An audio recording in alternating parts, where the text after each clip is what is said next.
Subscribe कीजिए हमारे channel studies टीजीके को और लेटेस्ट अपडेट पाने के लिए बेल आइकन को प्रेस करें। हेलो दोस्तों, आपका स्वागत है आपके अपने चैनल स्टडीज जीके के अंदर। दोस्तों, आज करेंगे हम जीव विज्ञान के कुछ महत्वपूर्ण प्रश्न। जीव विज्ञान मीन्स बायोलॉजी के कुछ महत्वपूर्ण क्वेश्चंस आज हम देखेंगे। और यहाँ पर दोस्तों जो है काफ़ी अच्छे लेवल के क्वेश्चंस हमने डाले हैं। वीडियो को पूरा देखोगे तो आपका जो है जीके का लेवल जो है दोस्तों काफ़ी अच्छा हो जाएगा। यहाँ पर शुरुआत करते हैं। फर्स्ट क्वेश्चन यहाँ पर है, बेरी रोग किस विटामिन की कमी से होता है? ये होता है दोस्तों विटामिन B1 की कमी से। विटामिन B1 जो है दोस्तों, इससे बेरी नाम का रोग होता है और इसका जो रासायनिक नाम है वो है थायमिन। तो दोस्तों ये जो है सभी एग्जामों के लिए काफ़ी अच्छे क्वेश्चंस रहेंगे, चाहे वो हरियाणा का कोई भी एग्जाम हो, चाहे कोई भी सेंट्रल एग्जाम हो, ये सभी के लिए महत्वपूर्ण है। नेक्स्ट क्वेश्चन पे चलते हैं। नेक्स्ट क्वेश्चन है, मेंढक में दांत होते हैं? तो दोस्तों मेंढक में जो दांत होते हैं वो होते हैं होमोडोंट। ठीक है, होमोडोंट प्रकार के दांत होते हैं। होमोडोंट का मतलब क्या होता है दोस्तों? होमोडोंट का मतलब होता है एक ही प्रकार के दांत होना। ठीक है, तो एक ही प्रकार के दांत किस में होते हैं? ये होते हैं दोस्तों मेंढक के अंदर। ठीक है, एक ही प्रकार के दांत होते हैं सारे। और अब बात करें दोस्तों थिकोडोंट, जो कि ऑप्शंस में है, इनको भी समझ लेते हैं। इनका क्या मतलब है? थिकोडोंट का मतलब ये है दोस्तों, जो मसूड़ों में धसे हुए होते हैं ना दांत, वो जैसे कि एग्जाम्पल के तौर पे मनुष्य के जो दांत होते हैं वो मसूड़ों के अंदर धसे हुए होते हैं, इसलिए जो है ये थिकोडोंट्स कहा जाता है उसको। अगर बात करें हेटेरोडोंट की बात करें तो दोस्तों हेटेरोडोंट का मतलब ये होता है काफ़ी भिन्न भिन्न प्रकार के दांत होना। तो दोस्तों मनुष्य में काफ़ी प्रकार के दांत होते हैं। ठीक है, तो इसी हिसाब से आप देखें तो ये जो है 3 प्रकार के दांत यहाँ पर होते हैं। मेंढक के अंदर कौन से होते हैं? होमोडोंट्स। ठीक है, आगे चलते हैं। आगे है यहाँ पर स्क्रवी रोग किस विटामिन की कमी से होता है? दोस्तों स्क्रवी रोग, ठीक है, सै की आवाज़ आपसे यहाँ पर आ रही है तो सै से सी बन जाएगा, विटामिन सी से ये रोग होता है। ठीक है, आगे चलते हैं। आगे यहाँ पर पेप्सिन होता है। तो दोस्तों पेप्सिन क्या होता है? पेप्सिन एक एंजाइम होता है। ठीक है, पेप्सिन क्या होता है? एक एंजाइम होता है। और ये क्या करता है दोस्तों? इसके बारे में एक लाइन पूछी जाती है काफ़ी महत्वपूर्ण। ये प्रोटीन को पेप्टाइड्स के अंदर ये जो है कन्वर्ट कर देता है। ठीक है, आगे चलते हैं। आगे है स्टार्च से क्या संबंधित है? दोस्तों स्टार्च से संबंधित है ग्लूकोज। ठीक है, आगे चलते हैं। आगे है दांत का शिखर बना होता है। तो दोस्तों दांत जो होता है हमारा, ठीक है, दांत जो होता है उसका जो ऊपरी शिखर होता है वो बना होता है डेंटिन का। ठीक है, और ये जो भारी जो परत होती है ये बनी होती है इनेमल की। ठीक है, और इनेमल जो है दोस्तों शरीर का सबसे कठोर भाग होता है। और इनेमल कठोर होता है किसके कारण? फ्लोरीन के कारण। और चमकदार भी जो है ये इनेमल ही दिखाई देता है, ये भी फ्लोरीन के कारण होता है। ठीक है, आगे चलते हैं। आगे है कौन सा कार्बोहाइड्रेट मोनोसेक्राइड? ठीक है, मोनोसेक्राइड होता है। तो दोस्तों कौन सा होता है? मोनोसेक्राइड होता है ग्लूकोज और फ्रुक्टोज। ठीक है, ग्लूकोज और फ्रुक्टोज जो है वो मोनोसेक्राइड होते हैं।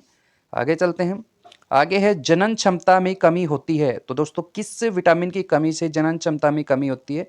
ये होता है विटामिन के की कमी से। ठीक है, विटामिन के की कमी से जो है जनन क्षमता में कमी होती है या नपुंसकता आ जाती है, ऐसा ये कहा जाता है। ठीक है, आगे चलते हैं।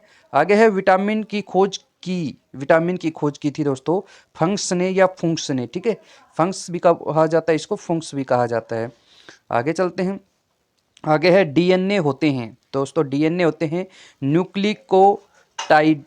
ठीक है, आगे चलते हैं। आगे है पित्त का मुख्य कार्य है। तो जो पित्त का जो मुख्य कार्य है दोस्तों वो है पाचन तथा शोषण हेतु वसा का इमल्सन करना। ठीक है, आगे चलते हैं। आगे है ग्लूकोज का ग्लाइकोजन में परिवर्तन यकृत में होता है किंतु इसका संग्रहण होता है। तो दोस्तों देखो कितनी महत्वपूर्ण बात यहाँ पर आ गई। ग्लूकोज जो होता है ना दोस्तों वो जो है ग्लूकाइन में जो है कन्वर्ट होता है, लेकिन कहाँ पर होता है? यकृत के अंदर होता है, लीवर के अंदर होता है। तो आपसे ये डायरेक्ट क्वेश्चंस भी पूछा जा सकता है, ग्लूकोज जो है ग्लूकोजन में कहाँ पर कन्वर्ट होता है, कहाँ पर परिवर्तित होता है? तो यकृत के अंदर होता है, लीवर के अंदर होता है। लेकिन संग्रहित कहाँ पर होता है, इकट्ठा कहाँ पर होता है, ये बात यहाँ पर पूछी गई है। तो ये संग्रहित होता है यकृत तथा पेशियों के अंदर। ठीक है, तो लीवर एंड मसल्स के अंदर ये जो है इकट्ठा होता है। आगे चलते हैं। आगे है वह कौन सा तत्व है जो दंत इनेमल को कठोर बनाता है? तो दोस्तों मैंने अभी बताया आपको थोड़ी देर पहले कि फ्लोरीन जो है तत्व होता है जो कि इनेमल जो है कठोर बनाता है इनेमल को। ठीक है, और इनेमल सबसे कठोर होता है शरीर का। भाग जो है इनेमल ही सबसे कठोर होता है। किस विटामिन को हार्मोन भी कहते हैं? तो दोस्तों काफी महत्वपूर्ण क्वेश्चन है यहाँ पर। किस विटामिन को हार्मोन कहा जाता है? ये कहा जाता है विटामिन डी को हार्मोन कहा जाता है। और विटामिन डी जो है दोस्तों वो मछली के तेल के अंदर भी पाया जाता है, यकृत के तेल के अंदर भी पाया जाता है विटामिन डी। और विटामिन डी हमें सूर्य से प्राप्त होता है डायरेक्ट, ठीक है। और विटामिन डी की बात करें तो मनुष्य के मूत्र में भी विटामिन डी पाया जाता है, ठीक है। आगे चलते हैं। आगे है रेनिन, ठीक है। रेनिन का स्त्राव करने वाला अंग है, तो दोस्तों ये हो जाएगा स्टोमैच अमाशय, ठीक है। आगे चलते हैं। आगे है पुनरुद्भवन, ठीक है, मिलता है, ये मिलता है दोस्तों प्लेनेरिया में, ठीक है, प्लेनेरिया के अंदर ये मिलता है। आगे चलते हैं। आगे है निम्नलिखित में से कौन सा डाइसैकेराइड है? तो दोस्तों मोनोसैकेराइड हमने पढ़ लिया था, ग्लूकोज और फ्रुक्टोज थे। डाइसैकेराइड की बात करें तो डाइसैकेराइड आपका हो जाएगा माल्टोज, ठीक है। आगे चलते हैं। आगे है यहाँ पर निम्नलिखित में से किसके संश्लेषण या के लिए कोलेस्ट्रॉल आवश्यक होता है? ये हो जाएगा आपका दोस्तों एस्ट्राडियल, ठीक है, एस्ट्राडियल के लिए। आगे चलते हैं। आगे है निम्नलिखित में से कौन सा दुग्ध प्रोटीन है? कौन सा दुग्ध प्रोटीन है दोस्तों? मिल्क प्रोटीन कौन सा है? मिल्क प्रोटीन है यहाँ पर केसिन, ठीक है। आपने काफी बार पढ़ा होगा दुग्ध का जो उजला रंग या सफेद रंग जो होता है वो किसके कारण होता है? केसिन के कारण होता है। अगर आपसे पूछा जाए कि जो पीला कलर होता है दुग्ध का वो किस कारण होता है? वो कैरोटीन के कारण होता है, ठीक है। आगे चलते हैं।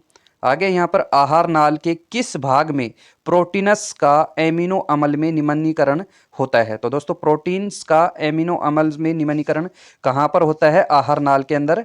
तो आहार नाल के किस भाग के अंदर होता है दोस्तों? ये होता है छोटी आंत के अंदर, ठीक है। आगे चलते हैं दोस्तों, बस यहीं तक आज के क्वेश्चंस थे, ठीक है। आपको ये क्लास कैसी लगी कमेंट बॉक्स में अपनी राय जरूर देना दोस्तों। अच्छी लगी तो लाइक कर देना। मिलते हैं नेक्स्ट वीडियो में, तब तक के लिए थैंक यू दोस्तों।